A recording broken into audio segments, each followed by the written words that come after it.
On July the 29th, 2026, the Parliament of Victoria did something no Australian government has ever done before.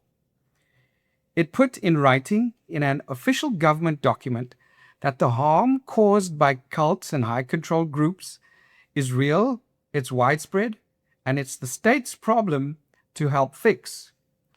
It's called Coercion and Harm in High Control Groups. 2 volumes, 98 findings, 39 recommendations, built on 291 submissions, 317 anonymous survey responses, and 8 days of hearings in Melbourne.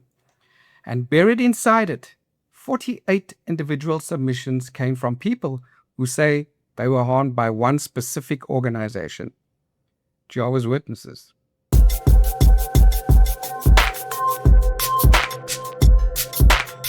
This is the first inquiry of its kind in Australia. The inquiry was referred to the Legislative Assembly's Legal and Social Issues Committee, tasked with examining cults and organized fringe groups in Victoria, the methods used to recruit and control their members, and the impacts of coercive control. It is explicitly modeled on the momentum from Victoria's earlier work, criminalizing coercive control in domestic relationships. The committee essentially asked, if we accept that coercive control is a recognizable pattern of abuse inside a marriage, why wouldn't we recognize the same pattern inside a religious movement, a wellness group, or a multi-level marketing scheme? It was a chaired process involving Ella George, MP, with contributions on record from members like John Lister, who talked candidly in the Assembly about meeting with mainstream faith leaders, including a Baptist pastor and a pastor from a Chinese Christian community, who told the committee they'd seen these same coercive patterns inside their own congregations.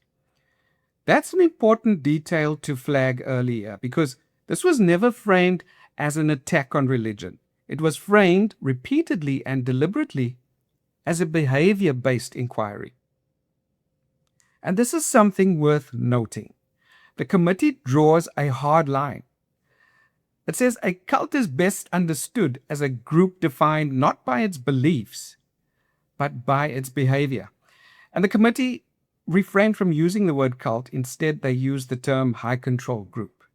They go further and specifically warned against the label being misapplied to small, unfamiliar, or strange-looking minority faiths that don't actually exhibit coercive behavior. That's a deliberate hedge against the report being weaponized as a general tool against religious minorities. Instead, the committee lists the behavioral markers they consider diagnostic. Number 1, isolating members from friends and family. Number 2, demanding total obedience and punishing perceived disobedience. Number 3, using guilt or fear to control thinking. Number 4, suppressing individuality. Number 5, financial, psychological, physical, and/or sexual abuse. And number 6, broader coercive control tactics. They also coin, or at least formalize, the term organized fringe groups to capture non-religious high-control structures. Wellness cults, MLMs, political fringe groups, self-improvement, or coaching cults. So, the report is broken into 2 volumes. Number 1, volume 1, is Crossing the Line, the analytical volume. It examines how coercive high-control groups operate, what harms they cause, and lays out the committee's 39 recommendations to the Victorian government. And volume 2, in their own words, it's built directly from the words of people who live through it. Survivor testimony organized around recruitment methods, control tactics, and long-term impacts. And the committee made a point of saying, this volume exists specifically so survivors' own language, not bureaucratic paraphrasing, sits on the permanent parliamentary record. So it is based on 291 written submissions, 317 responses to an anonymous questionnaire, 8 days of public and private hearings, and roughly 18 months of evidence gathering from start to finish. And from the questionnaire data specifically, 38% of respondents said they were drawn into their group through a friend or family member. 22% said they were born into it. 11% said it happened during a period of personal hardship. The 38% undercuts the gullible loner stereotype people still carry about who joins these groups. Most people are brought in by someone they already trust. Where Jehovah's Witnesses fit into this? Of the 291 written submissions, 48 came from individuals specifically describing harm connected to Jehovah's Witnesses, the largest single organization cluster in the submission pool. That's not a coincidence. It's not new. Australia has already had a national reckoning with this organization once before through the Royal Commission into Institutional Responses to CSA, which heard in 2015 that Jehovah's Witnesses congregations in Australia had failed to report more than 1,000 alleged abuses to police over 6 decades, with elders in some cases destroying internal records rather than pass them to secular authorities. The Victorian inquiry isn't a rerun of the Royal Commission. It's asking a related but distinct question. Not, did this organization fail to report abuse, but does this organization's day-to-day structure, its disfellowshipping and shunning policies, its restrictions on outside relationships, its control over members' access to information, does it constitute coercive control as a pattern of behavior, independent of any single abuse case? That reframing is exactly why 48 separate individuals felt it was worth writing in. This is echoed by outside commentary too.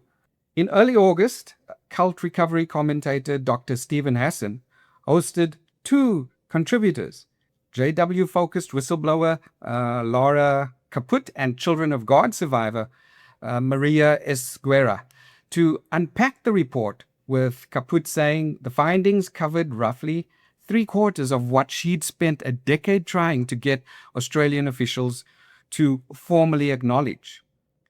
So what are the headline recommendations? Number 1, the report doesn't itself create a new crime of group-based coercive control. Instead, it recommends the government task the VLRC with reviewing legislative options, meaning any actual criminal law is still at least one more formal process away. Number 2, the report asks for a clear internal pathway, staffed by officers with specialist training for handling matters involving coercive high control groups.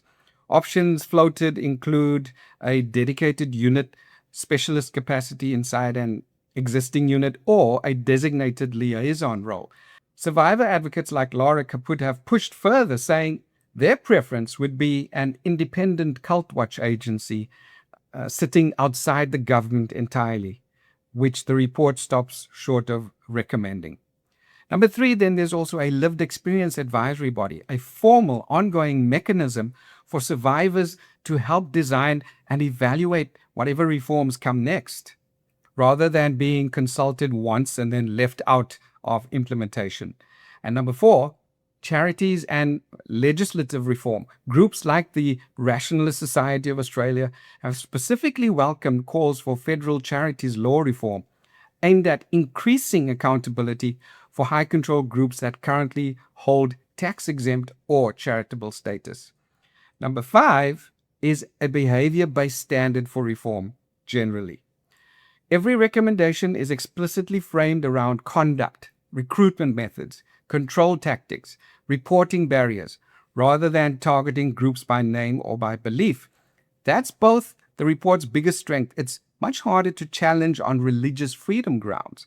And its biggest practical limitation, it will take real legal drafting work to translate behavior-based principles into an enforceable statute.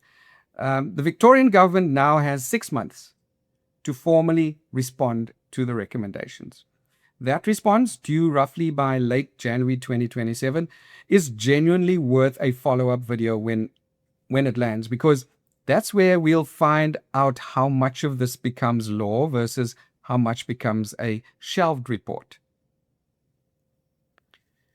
And I want to mention this, that shortly after the report was tabled, parliamentary staff distributing a publication notice failed to blind carbon copy the recipient list, accidentally exposing the personal email addresses of hundreds of people connected to the inquiry, including anonymous survivors who had submitted under strict confidentiality guarantees. And advocacy groups like Survivors of Coercive Cults and High Control Groups and the Australian Cult Survivors Network had to manage the fallout in real time. Survivors describing the fear that a group leader might now know exactly who reported them. In communities where, as one advocate put it, survivors still run into their alleged abusers in the toilet paper aisle. Now, I'm including this not to be sensational, but because it's a genuinely important cautionary note for anyone watching this who's considering coming forward about their own experience with the High Control Group anywhere, not just in Victoria. Confidentiality promises from institutions are not infallible, even when made in good faith. So what does this mean beyond Victoria? This is described repeatedly as the first inquiry of its kind in Australia. There's no equivalent state or federal framework yet. Advocates are already framing it as a template. Multiple commentators have explicitly asked what a report like this would find if conducted in their own country. And for a channel like this one, that's the actual takeaway here. Not problem solved, but the behavioral, non-doctrinal framing that groups like this have been trying to get into public consciousness for years. It just got codified in an official document in detail for the first time. Whatever happens with the legislation from here, that document now exists and can be cited, referenced, and built on. The report doesn't fix anything on its own. Recommendations aren't law. Victoria hasn't even responded to its own committee yet. But something did change. The government sat down and listened to hundreds of people describe how these groups actually operate and cited the language that treats coercive control as coercive control, whether it happens in a marriage, in relationships, or in a congregation. I'll be tracking the Victorian government's response when it lands early next year, and I'll do a follow-up then. If you want to read the full report yourself, both volumes are freely available on the Parliament of Victoria's website, and the link is in the description. If you've experienced coercive control inside a religious group anywhere, not just Victoria, I'd genuinely like to hear in the comments whether the behaviors this report lists match your experience. See you next time.